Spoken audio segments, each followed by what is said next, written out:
kuatkan imanmu, rajin ke gereja, semakin taatlah yang beragama, rajin berdoa, taat kepada Tuhan, dan patuhlah kepada orang tua ya nak.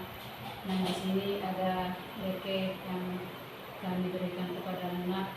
Ya semoga lah dengan leke ini, leke si murid-murid semakin mujurlah nasibmu. Apalagi di tanggal 7 kamu akan mengikuti ujian. Semoga kamu lulus, tercapai cita-cita yang kamu inginkan. Ada udah buka? Ada. Ini artinya kembang dua orang dewasa. Dua yang sudah sama. Berubahlah sifatnya. Hormati orang tuamu.